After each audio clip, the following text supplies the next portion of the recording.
Hi guys, hopefully everyone is doing well and mentally ready to start learning Tax 667. So we are at the first chapter, which is the estate under administrations. So at the end of this chapter, we should be able to first apportion the income between deceased person and the executors. Kiranya kita akan cuba separatekan income ni belong kepada deceased and either this income belong kepada executors. Second outcome is you have to be able to explain the meaning of domicile status of the deceased. Apakah maksud si mati berstatus domisil dan its implications on tax liabilities. What happened to your tax payable if you died domiciled in Malaysia? And the last outcome is we should be able to compute income tax liability for two parties. One is the deceased and another one is for the executors.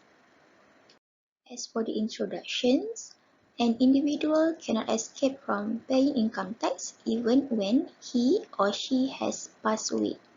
So, dah meninggal pun masih lagi subject to tax kalau kita ada income yang subject to tax. Where a deceased person leave a will, the person authorized to deal with his or her affairs, including all the payment of outstanding debts or tax, kita akan letakkan kepada executors. Dalam bahasa Melayu dia pentadbir. Similarly, an administrator will be authorized by the court to deal with the deceased affair if no will exists. So, kalau ada dalam wasiat, siapa yang akan jadi dia punya executors, senanglah. And sometimes, most of the time kot, ada orang meninggal dan dia tak specify dalam wasiat siapa yang akan uruskan harta bagi pihak dia.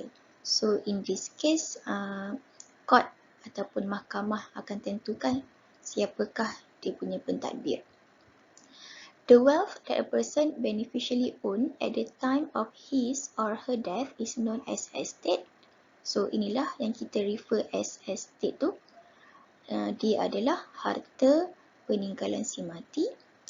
And as an executors, the duties is to settle any debts payment, including income tax. Lepas tu, kalau ada lagi baki, executors kena agihkanlah income kepada waris. Sama macam kalau dalam Islam punya konsep, bila seseorang meninggal, perkara pertama yang kita kena buat adalah uruskan dia punya jenazah dululah. After that, settle semua, dia akan tanya kan, ada tak sesiapa yang berhutang? So, kita akan settlekan dulu hutang si mati, dan kalau ada lagi baki lebihan harta peninggalan ataupun pendapatan dia tu, barulah akan diagihkan kepada waris yang layak untuk dapat. So let's have a look at who is the executors. By definition, we are referring to section 2 of ITA 1967. The executors is someone administering or managing the estate of a deceased person. So kalau you menguruskan harta ataupun pendapatan bagi pihak si mati, you adalah dikira sebagai dia punya pentadbir. Executor is assessable and chargeable to tax on the income of the estate of the deceased, where tax is payable by the executor out of the estate. So, kita sebagai seorang executors, kita bertanggungjawab untuk bayarkan tax bagi pihak si mati, but you do not have to worry, kita bayarkan tax bagi pihak dia menggunakan harta or income from the estate, not using our income. Okay. The responsibility of an executors. First, an executors have to provide for any income tax which is known to be payable or can reasonably be foreseen to be payable before making any distribution to beneficiaries. Sebelum executors nak agihkan income kepada waris, dia kena make sure yang si mati ni dah settle dah dia punya semua income tax. Failure to do so, kalau kita dilantik menjadi pentadbir, but then we fail to fulfill our responsibility, what happened to the executors? Executors will be jointly and severally liable to pay a penalty. So, kena bayar penalty. Amount dia equal to the amount of tax payable. So, let's say pengiraan income tax bagi si mati adalah 10,000. So, executors tak bayar. Therefore, executors kena bayar penalty 10,000 on top of 10,000 tadi, income tax payable tadi yang tak dibayar. So, in total, 10 campur 10, jadi 20,000 lah. Okay. Okay, next, kita nak tengok the basis of assessment for the executors. Bila executors tu kena uruskan income tax bagi pihak deceased. Kita ada 3 situation. For the basis year in which he or she die.